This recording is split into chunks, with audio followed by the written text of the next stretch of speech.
Армия разворачивает оружие, бунт на фронте и раскол в командовании. Военные отказываются выполнять приказ, а все из-за мирного договора. Кремль впервые настолько откровенно рассказал о войне с Украиной. В Москве сделали страшный прогноз, чего ожидать в ближайшее время всем. 1000 солдат НАТО на границе и не только. Бунт в России, люди вышли на улицы и выдвинули требования властям, что переполнило чашу терпения. Госпереворот в РФ и передача власти, внезапное заявление после рассекреченных документов, как такое могли пропустить в эфир. Отставка президента и мэра столицы, а также нападение на премьер-министра. Мир бурлит. Собрали все самые важные события за последнее время для вас. Обязательно досмотрите. Выходные не значит, что мир поставили на паузу. Собрали для вас все самое важное и интересное к этому часу в эфире «Нехта». Кремль впервые настолько откровенно рассказал, как видит конец войны. Путинский пресс-секретарь признал, что Россия уже ведет полномасштабную войну, а не спецоперацию. Более того, Москва уверяет, что может воевать сколько угодно долго и уже адаптировалась к затяжному конфликту. И вообще, всерьез еще не начинали. Мы можем позволить себе продолжать и сохранять текущую ситуацию на фронтах. Мы довольно оптимистично настроены и намерены двигаться дальше.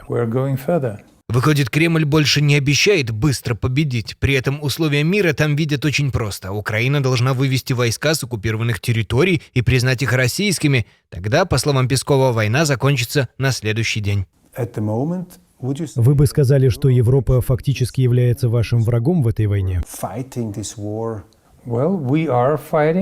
Мы воюем с киевским режимом, который пользуется поддержкой множества европейских стран. Но мы достаточно сильны. Мы адаптировались к новым условиям. А еще Песков опять заговорил о ядерном оружии, но заверил, что Россия никогда не начнет Третью мировую. Правда, тут же обвинил Европу, заявив, что это именно у европейских политиков в головах крутятся самые безумные идеи. Теперь россияне на своем берегу смогут разглядывать солдат НАТО и без всякого бинокля. Альянс ставит военную базу в эстонской Нарве, а она стоит буквально через речку от российского берега. Ближе уже некуда, и стройку затевают серьезную. Запланированный основной военный городок мы построим в один этап. Работы начнутся в конце года и завершатся летом 2028 года. Кроме того, мы создадим в Нарве временный военный городок из контейнеров. Строительство будет завершено к началу 2027 года. Разместят подразделения эстонской пехоты, а рассчитана база с размахом на целую 1000 человек. Постоянно служить будут около 200, но при нужде городок примет и полный 1000-ный контингент. Вот и вышло по плану. Путин хотел отодвинуть НАТО от своих рубежей, а Альянс взял и придвинулся вплотную. Доигрался. А это то, о чем нельзя молчать. Накануне днем в украинских Сумах российская авиабомба ударила по обычной автобусной остановке в людном месте средь бела дня. Погибли 5 мирных жителей, среди них 13-летняя девочка. Они просто ждали свой автобус. 30 человек ранены, 5 в крайне тяжелом состоянии. А вот от чего съежится каждый, у кого дома есть дверная камера-видеозвонок. За военными базами НАТО Россия подглядывает не спутниками и не дронами, а через самые обычные домашние камеры простых людей, раскрыла разведка Нидерландов. Кремлевские хакеры взламывают те самые звонки и камеры вдоль дорог, по которым везут технику, и вычисляют, какое именно оружие идет Украине. И хозяин даже не догадывается, что его крыльцо работает на Москву. Слабое место мы сами, взломать проще простого, ведь заводской пароль никто не сменил, а прошивку не обновляли годами. И это уже обычное дело. Украинские хакеры также перехватывали российские камеры и наводили удары, например, по подлодке в Новороссийске, а израильская разведка через камеры в Тегеране, по данным СМИ, вычислила самого Хаминеи. Так что проверьте пароль на своей, не равен час, и она на кого-то шпионит. Государственные военные могут отказаться выполнять приказ и фактически развернуть оружие против собственного командования. Да-да, иногда войну выигрывают не на фронте, а внутри армии. Именно такой парадокс сейчас внезапно случился в Ливане. Израиль готов передать позиции государственной армии, но есть проблема. Часть этой армии не готова воевать против Хизбаллы в стране, ведь сама состоит из большого количества шиитов. Поэтому все соглашение о перемирии там и зависло. А вот в России с бунтом получилось совсем иначе. Российский бунт закончился контузией. Военный Александр Лунин, который требовал встречи с Путиным и грозил Кремлю мятежом, после 11 суток ареста резко изменил риторику. Еще недавно рассказывал о пытках, коррупции и самоубийственных приказах в армии, обещая лично показать все Путину и телекамерам. Вместо этого встретился с сокамерниками, а после освобождения заявил: «Это горячка моя, понимаете? Горячка. Это контузия, блядь. Шумящая голова. Больше ошибок допускать нельзя. Вы видите, как работают цепсошники. Ну и враги России». Вот такой вот он, российский бунт, контуженный и беспощадный. А в другой части России тем временем редкое зрелище. Народ действительно вышел на улицу, и это самый настоящий бунт. В городке Киренск Иркутской области на митинг поднялись сотни людей с одним требованием.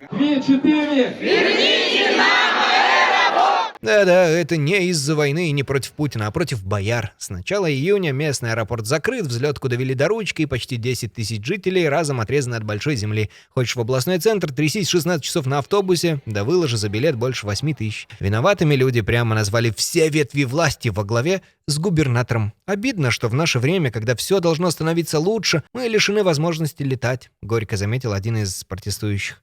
Ну, хоть в остальном, наверное, прорыв или скачок. А вот в мире-то жизнь бурлит, только успевай следить. Президенты, мэры так и слетают со своих кресел. Кругом движуха. Началось в Сербии сенсация. Президент Вучич объявил, что уходит все-таки в отставку. Правда, радовались недолго. Оказалось, хитрюга хочет просто тихонько пересесть из президентского кресла в премьерское, где власти как раз побольше. 1,5 года народ на улицах митингует, вот он и сделал вид, будто бы уступил. Ушел, чтобы остаться. Ловкость рук, да и только.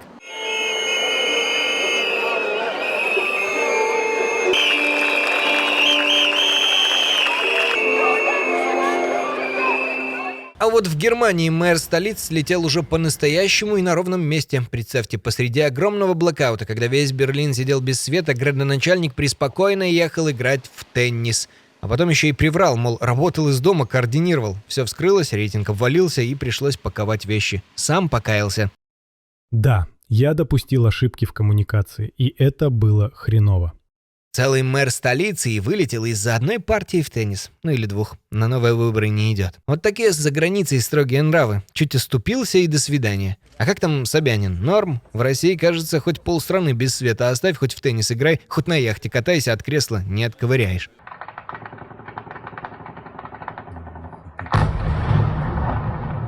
Ну а на десерт Индия. Смотрите, что вытворяют. На премьер-министра Нарендру Моди при встрече буквально набросилась толпа с палками и дикими криками.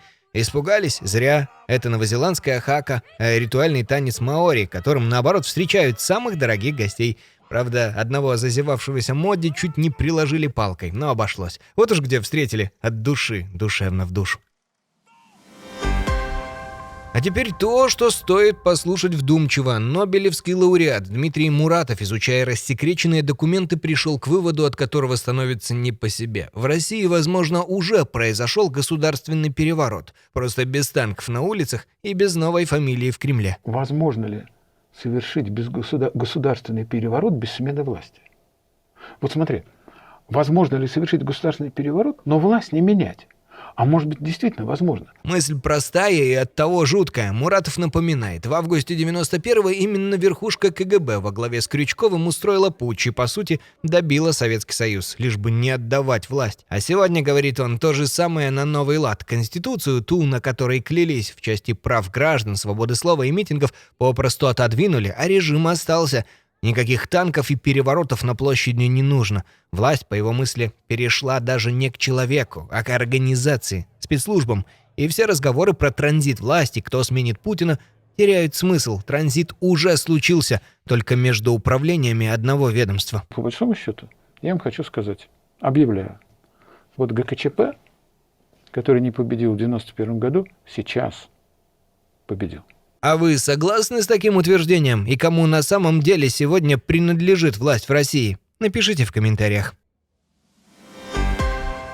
Впрочем, и совок возвращается. То, что могут ввести, живо напомнит старшему поколению советские времена, да так, что мороз по коже. В России, по данным источников разных изданий, всерьез взялись готовить закон о выездных визах. Тех самых из СССР. Захотел за границу, сперва получи у государства разрешение. Страны НАТО думают выпускать только группами не меньше 10 человек, с сопровождающими строго по маршруту. Прямо бриллиантовая рука. По остальным, может, и оставят поездки в одиночку, но визу оформлять все равно придется. Купил билет и полетел.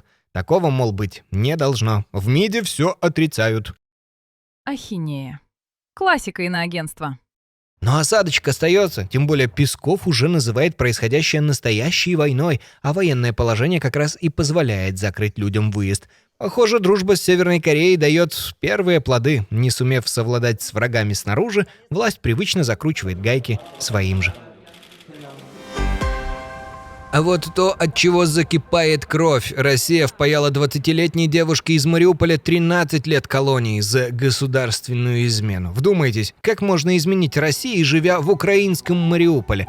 Виктория была еще подростком, когда город оккупировали, а теперь ей вменяют, что передавала украинской разведке данные о позициях Росгвардии в родном же городе. Я жительница города Мариуполя, мне 20 лет. Я подписалась на украинский телеграм-канал, и мне написал этот человек: любишь ты или не любишь российскую власть. На кадрах от оккупантов девушка насмерть перепугана и явно говорит под диктовку. Ни доказательств, ни подробностей, просто показательный приговор, чтобы другим неповадно было. А вот то, от чего сжимается сердце. Юг Испании превратился в ад. Огонь в провинции Альмерия шел так быстро, что люди не успевали. Прыгали в машины, жали на газ, надеялись вырваться, но пламя догоняло и запирало их прямо на дороге. Их находили в сгоревших автомобилях целыми семьями туристов, приехавших просто отдохнуть, не меньше 12 человек. Один местный, глядя на все это, только и смог произнести: Это душу разрывает. Вот все, что осталось. Я всю жизнь здесь работал. Здесь я вырастил своих детей. У меня было 600 апельсиновых деревьев. Горит и юг Франции, Португалия, Греция. Тысячи людей бегут из домов, на подмогу бросили армию. А часть пожаров, похоже, устроили умышленно. Кто-то поджег, зная, что там гибнут люди. А на этом пока все. Берегите себя и до встречи уже вечером на Нехта Лайв.